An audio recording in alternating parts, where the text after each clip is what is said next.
Hey, salut à tous, c'est Tinggeek. Aujourd'hui on se retrouve pour la présentation de mon deck Magicien Sombre. Allez, c'est parti.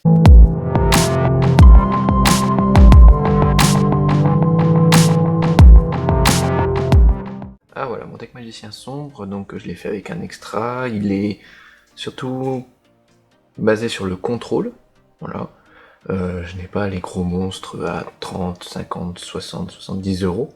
Mais voilà, avec le deck que j'ai là, il tourne plutôt pas mal. Donc voilà, bon bah, on va pas parler trop longtemps. Tac. On va partir sur deux magiciens sombres. Voilà. Ensuite, donc, parce que c'est une de mes cartes préférées, donc j'ai voulu aussi partir sur un magicien sombre du caveau. Bon, son effet, il est pas énorme, il est cool, mais il est pas énorme. C'est déjà à l'invocation spéciale, il va gagner une carte magie. Vous pouvez récupérer une carte magique que vous avez utilisée dans le cimetière. Bon, c'est plutôt pratique, c'est à la fin du tour, mais à chaque fois qu'elle attaque un monstre, elle va le bannir. À la place de le détruire, elle va le bannir. Donc c'est cool. Moi j'aime bien. Voilà. Donc bah, bien sûr, vu que je suis sur l'archétype magicien sombre, et ben j'ai utilisé bâton du magicien pour récupérer les cercles magiques, bien sûr. Donc je l'ai en 3 fois. Voilà, ça c'est mon archétype préféré, les magiciennes D.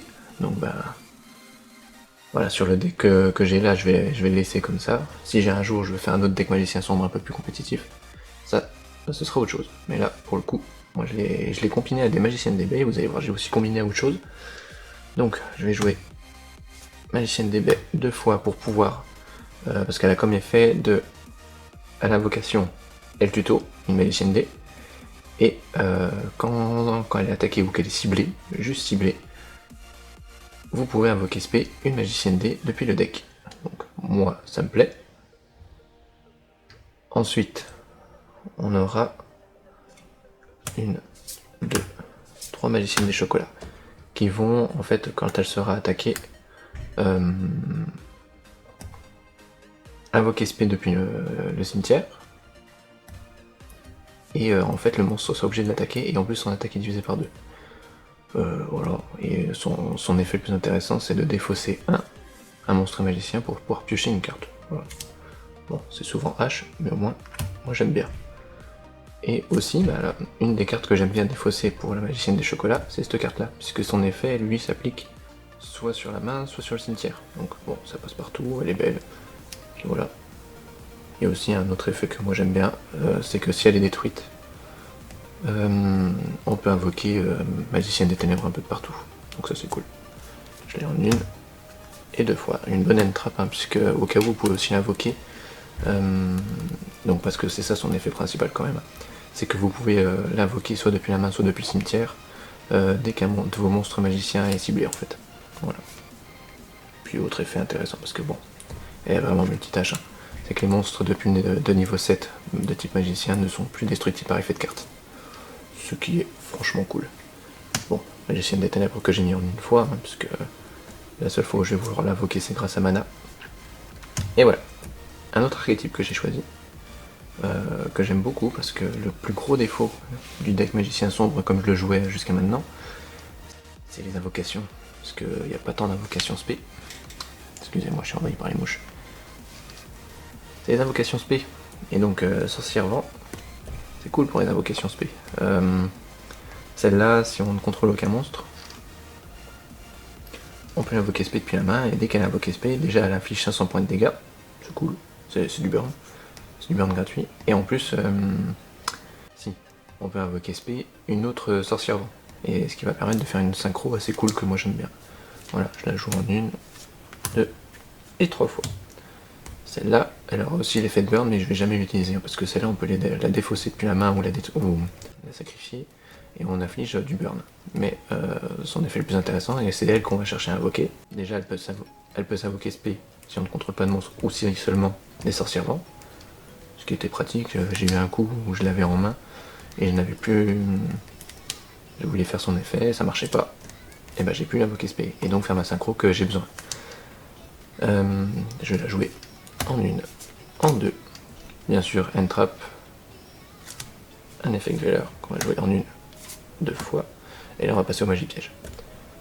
Bien sûr, un cercle magique sombre, un incontournable qui permet déjà de regarder les 3 cartes de dessus de son deck sans les dévoiler à son adversaire, ce qui est plutôt pratique. Et en plus, à chaque fois qu'on invoque un magicien sombre, on cible et on bannit. Navigateur des magiciens, la carte la plus pétée je trouve, qui permet d'invoquer SP un magicien sombre depuis la main, et en plus d'invoquer un monstre magicien de max niveau 7 depuis le deck. Ou cimetière d'ailleurs. Non, depuis le deck tout court. 1 et 2. Alors au cas où j'ai beaucoup joué de cartes magicien sombre, pour le cercle qu'on a vu juste avant, parce que en gros les 3 cartes qu'on regarde, donc déjà oui c'est déjà cool de les regarder, mais en plus on peut récupérer donc soit un magicien sombre qu'on a repéré, soit une magie piège magicien sombre. Et j'ai déjà essayé de jouer ce deck sans trop de cartes, avec des cartes un peu des staples de tout, et le cercle magique il devient très vite très dur à utiliser quoi. Donc rideau de magie noire, bon c'est toujours cool à voir, ça fait une invocation spé du magicien sombre, et il faut payer la moitié de ses points de vie, mais bon, voilà. Âme éternelle, que je vais jouer qu'en une fois, parce que quand même son effet plusieurs fois il m'a embêté. Son effet de ça détruit tous les monstres sur le terrain, si elle est détruite, ça m'embête. Donc permet d'invoquer SP soit depuis la main, soit depuis le cimetière un magicien sombre. Et elle peut récupérer aussi une magie piège spécifique, mais bon, ouais, c'est pas ce que je recherche. Illusion magique m'a sauvé la vie plus d'une fois. On sacrifie un monstre magicien pour tuto de magicien sombre. Celle-là, je la joue en une fois, pourquoi? Et parce que, voilà, j'ai essayé plus, c'était pas utile, donc voilà. Et donc oui, elle sauve la vie parce que souvent nos monstres sur le terrain se font détruire, hein, c'est le but de Yu-Gi-Oh! Et si par exemple, moi je l'utilise beaucoup, c'est sur les effets de magie, les effets de piège ou les effets de monstres qui sont un peu chiants. Et moi j'utilise ça, je sacrifie le monstre, et puis voilà, je tuto, et puis souvent ça mène à un petit combo quoi. Parce que souvent quand je l'utilise, il y a la navigation des magiciens qui est là quoi. Carignan Sorcier-Vent, j'en ai pas eu l'utilité pour l'instant, mais après voilà, ça va avec l'archétype Sorcier-Vent, qui me permet de récupérer une Sorcier-Vent depuis le deck. Bon, pratique pour les synchros. Je vais jouer en 2 fois. Dimension magique, une des cartes les plus utiles que j'ai mises dans ce deck. Franchement, si je l'avais pas, il y a plusieurs duels que j'aurais perdu. Dimension magique et une carte piège aussi qu'on verra après. Dimension magique en fait permet, dans le bon ordre, elle permet de sacrifier un magicien qu'on contrôle. Ensuite, on invoque depuis notre main un monstre magicien, d'où l'utilité du magicien sombre du chaos, voilà, qui s'invoque bien comme ça. Et en plus, on détruit sans cibler, on détruit un monstre sur le terrain. Trop cool. Trop cool. 2 fois. Cercle maléfique, elle va avoir le même style d'effet que Dimension magique, sauf que elle va... Déjà, elle s'active lorsque l'adversaire invoque un monstre. Bon. On va dire qu'on en invoque beaucoup. Et elle va spé depuis le deck. Voilà. C'est cool, moi j'aime bien. Fusion magicalisée, quand on verra l'extra, on saura pourquoi. Mais voilà, il y a un monstre magicien qu'on cherche à invoquer, et elle est bien pratique. Pour l'invoquer, je vais la jouer en 2 fois. Et là, on va passer sur les cartes qui font un peu chier tout le monde. Village secret des magiciens, bien sûr. Lorsqu'on contrôle un monstre magicien, l'adversaire ne peut plus contrôler, ne peut plus activer de magie. Voilà, hyper pratique. 1, 2, 3. Et celle-là que je vais jouer qu'en une fois. Un peu le même style d'effet, si on contrôle un monstre magicien, on peut annuler le premier piège qui est invoqué par l'adversaire. Autant dire qu'elle est plutôt pratique. Je la joue qu'en une fois parce que j'ai déjà été gêné en l'ayant plusieurs fois dans ma main. Puis voilà, ça gêne pour les invocations spé, ça gêne machin. Donc voilà, je la joue qu'en une fois. Elle a déjà prouvé son utilité en une fois. Et puis voilà, on va passer à l'extra. Mon extra deck, alors je vais avouer que voilà, le deck magicien sombre, c'est le premier deck que je me suis fait. Donc voilà, au début j'avais un peu de tout, et puis c'est un peu... Vous allez le voir, c'est un peu ce que j'ai fait là. Magicien quintette, quand on va chercher à invoquer avec la fusion magicalisée, effet plutôt cool, donc bon, il faut bannir. Enfin, il faut utiliser son magicien, c'est pour ça que la fusion magicalisée est bien pratique, parce qu'elle va pouvoir faire l'invocation en utilisant les monstres magiciens depuis le cimetière et le terrain. Donc bon, voilà, on va en envoyer un maximum dans le cimetière pour pouvoir faire l'invocation, et c'est cool. Et dès qu'elle a invoqué, si on a utilisé 5 monstres magiciens différents, et ben elle va détruire toutes les cartes sur le terrain de l'adversaire. Plutôt cool. Sarouya, terrain du crâne. J'avoue que c'est tous ces petits effets que j'aime bien. Après, je l'utilise pas trop, c'est vraiment en dernier recours que j'utilise, je l'ai rarement invoqué, je vais être honnête. On peut piocher 4 cartes, on peut faire une invocation spé par tour. Elle fait gagner 300 d'attaque à tous les monstres qui sont invoqués dessous. Voilà, c'est pas. Elle est vraiment bien, après il faut vraiment pouvoir la placer. Elle, pareil, je l'ai invoquée qu'une seule fois. Elle permet de remettre, de renvoyer à la main tous les monstres sur le terrain, si je me trompe pas. Voilà, tous les monstres qui sont sur la zone main. Voilà. Bon, dur à invoquer. Celle-là, j'ai jamais trop compris son effet. Si vous voulez me le dire dans le commentaire, j'ai jamais trop compris son effet. Voilà, je veux bien le savoir. Parce que j'ai beau le lire, le relire,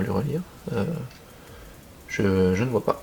Mais voilà, je l'ai mis là parce que je la trouve belle, épique. Comme je vous dis, c'est le premier deck, donc ça a été un peu un fourre-tout sur tout ce qui est extra. Voilà. Elle, bien pratique. Cerbère. Très pratique. En gros, vous pouvez vous défausser d'une carte, on cible un monstre et on le détruit quoi. Voilà. Très pratique. Le fracas, je l'ai mis voilà parce que bien sûr c'est un magicien et dans un deck magicien, c'est dur de ne pas mettre quoi que ce soit en fracas. Lorsqu'un monstre magicien est invoqué spé, elle va gagner un compteur et grâce à ces compteurs elle va gagner de l'attaque. Après c'est pas ça le plus important, ces compteurs vont surtout permettre de détruire une carte sur le terrain. Voilà. Dragon de métal flamboyant, je voulais la tester. Voilà, parce que son effet où elle est intouchable est plutôt cool. Elle a beaucoup d'attaques, moi ça me plaît. Après j'avoue que son effet de détacher et puis de cibler un monstre normal du rouge, voilà, j'ai pas eu à l'utiliser. Peut-être quand je referai un deck magicien sombre avec du rouge, peut-être. Grand magicien ébène, très pratique. Très pratique, dur à invoquer mais très pratique. Parce qu'en fait vous allez pouvoir l'invoquer que si vous avez 2 magiciens sombres, mais bon voilà. En gros elle permet d'invoquer. Pas d'invoquer. En gros elle permet d'utiliser des cartes magie pièges depuis la main. Donc les magies rapides et les pièges. Voilà, plus trop pratique. Et quand elle est détruite, vous pouvez invoquer un magicien depuis la main ou le deck.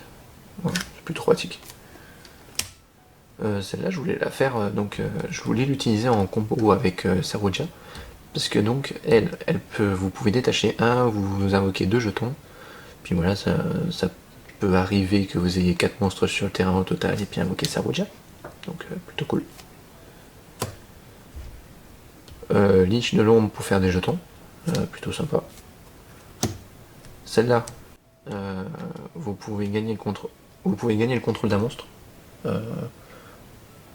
Alors c'est même pas gagner le contrôle en plus, c'est vraiment utilisé en magie d'équipement. Voilà, c'est pratique. Au-delà de l'utopie, puisque à un moment je voulais tenter l'OTK. Voilà, bon, le deck n'est pas OTK, je l'ai jamais eu. J'ai jamais eu à l'invoquer, à part une fois où j'étais vraiment dans la galère. Celle-là qui permet de changer de position un monstre sur le terrain, plutôt cool. Après, voilà, on aime ou on n'aime pas, moi j'aime bien. Et voilà, on y arrive, l'un des monstres que j'utilise le plus souvent. C'est le sorcier-vent, donc qu'on cherche à invoquer avec les 2 sorciers-vents.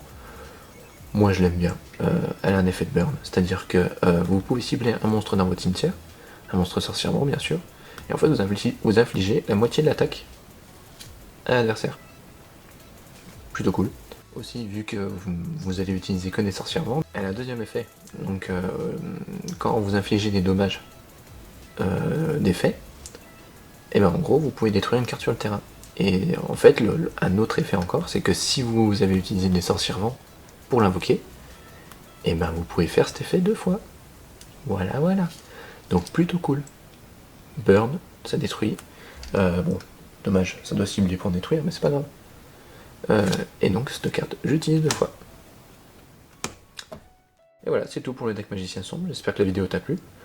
Voilà, si tu veux me donner des conseils par rapport à mon deck, je suis preneur. Moi pour l'instant, voilà, je l'aime bien comme ça. Mais si c'est pour un nouveau deck Magicien Sombre, de toute façon je vais en refaire un, c'est sûr.